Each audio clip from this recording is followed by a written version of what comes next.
आपको बता दें कि इस बीच एकनाथ शिंदे के करीबी माने जाने वाले 3 विधायकों को लेकर शिवसेना नेता सचिन अहिर मुख्यमंत्री आवास लेकर पहुंचे हैं और ये तीनों विधायक मुंबई के एक 5 स्टार होटल में रुके हुए थे। तो लगातार पल पल में सिचुएशन जो है वो बदलती नजर आ रही है, कुछ न कुछ होता जा रहा है। और जो इस वक्त खबर आ रही है उसके मुताबिक एकनाथ शिंदे के करीबी माने जाने वाले 3 विधायकों को लेकर शिवसेना के नेता सचिन अहिर मुख्यमंत्री आवास पहुंच गए हैं, जहां पहले से ही करीब 35 विधायक वहां मौजूद हैं और वहां पर एक बड़ी बैठक भी हो रही थी। और ये तीनों विधायक मुंबई के एक 5 स्टार होटल में इस वक्त रुके हुए हैं।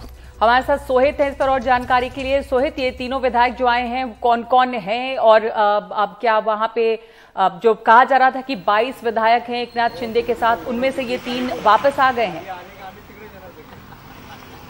नहीं, देखिए एकनाथ शिंदे के साथ तो 22 विधायक हैं ही, लेकिन उनके साथ और भी विधायक जुड़ने वाले थे, ये कहा जा रहा है।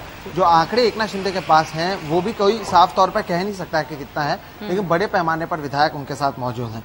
ये जो 3 विधायक हैं, दादा भूसे, संतोष बांगर और संजय राठौड़, ये तीनों शिवसेना के विधायक हैं। दादा भूसे मौजूदा कृषि मंत्री भी हैं और जो संजय राठौड़ हैं वो पूर्व मंत्री रह चुके हैं, बीच में ही उन्हें इस्तीफा देना पड़ा था। ये तीनों एक 5 सितारा होटल में थे। ये तीनों एकनाथ शिंदे के करीबी माने जाते हैं। तो आज जब दोपहर को यहाँ पर पहले बैठक बुलाई गई थी मुख्यमंत्री की ओर से, वो यहाँ पर मौजूद नहीं थे, लेकिन बाद में जब जानकारी मिली कि वो मुंबई में हैं, तो सचिन अहिर, ये भी शिवसेना के नेता हैं, कल ही ये विधान परिषद में चुने गए हैं, वो इन लोगों को लेकर एक गाड़ी में लेकर वर्षा बंगले पहुंच चुके थे।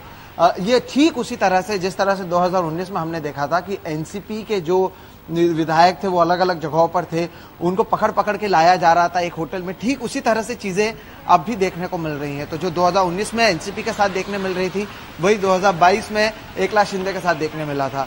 तब जो व्हिप जारी करने का जो अधिकार था 2019 में एनसीपी के पास, अजित पवार के पास था, वो उनसे हटा दिया गया था। 2022 में ये जो व्हिप जारी करने का जो अधिकार शिवसेना में एकनाथ शिंदे के पास है, वो उनसे हटा दिया गया है, उन्हें पार्टी से नहीं निकाला गया है।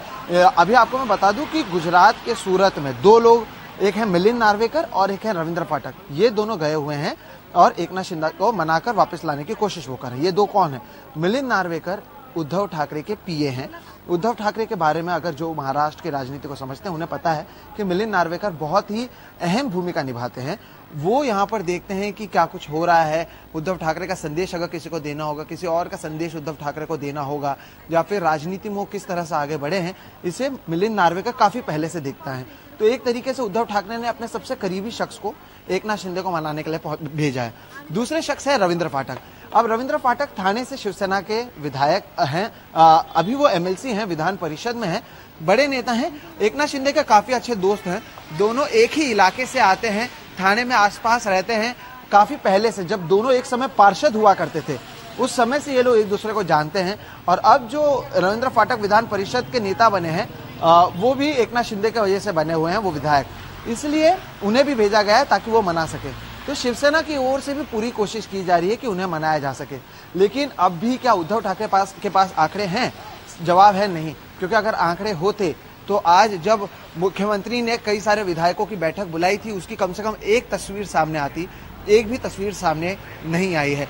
आज शाम को 6 बजे उप मुख्यमंत्री अजित पवार मिलने आने वाले हैं, 7 बजे शिवसेना के कई सांसद उद्धव ठाकरे से आकर मिलेंगे और उसके बाद शरद पवार आएंगे। अब शिवसेना के सांसद क्यों आ रहे हैं?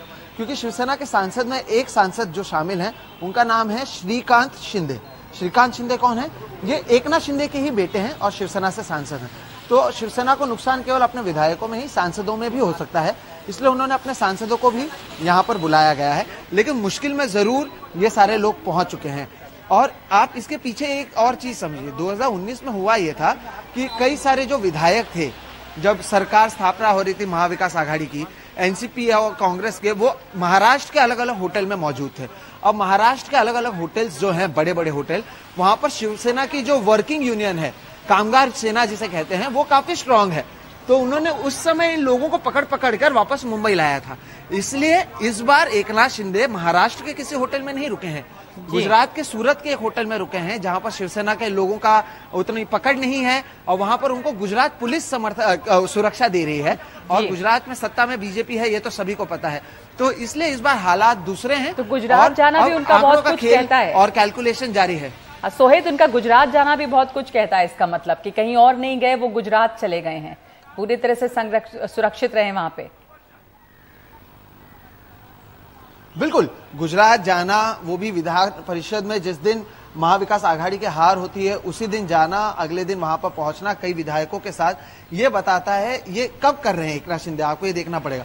राज्यसभा में शिवसेना ने अपने उम्मीदवार जो उनका प्रत्याशी था वो हार जाता है, उसके बाद विधान परिषद में हार जाता है। बीजेपी जिसके पास केवल 106 सीट्स हैं, वो विधान परिषद के चुनाव में 134 वोट लाने में कामयाब रह जाती है। तो एक तरीके से वैसे ही इस सरकार के भविष्य पर सवाल उठ रहा था और सबके बीच एकनाथ शिंदे गुजरात पहुंच जाते हैं। लेकिन आपको यह भी समझना होगा कि ये 1-2 दिन की नाराजगी नहीं है। जब से ये सरकार बनी है तब से एकनाथ शिंदे न केवल नाराज हैं, उन्होंने कई बार खुलकर भी कही है अपनी नाराजगी, लेकिन इसके बावजूद ना उद्धव ठाकरे ने ना ही शिवसेना में किसी ने उनके नाराजगी को सुलझाने की कोशिश की। और इसलिए 2.5 साल बाद अब हम देख रहे हैं कि एकनाथ शिंदे अपने पास कितने विधायक हैं उसकी शक्ति प्रदर्शन वो करते हुए नजर आ रहे हैं। आप सोचिए कि मुख्यमंत्री शिवसेना से हैं, खुद पक्ष प्रमुख शिवसेना के हैं, लेकिन उसके बावजूद उनके खुद के विधायक उनके साथ नहीं है। तो यह शिवसेना के लिए मुश्किलों की घड़ी है। जी शुक्रिया इस पूरी जानकारी के लिए।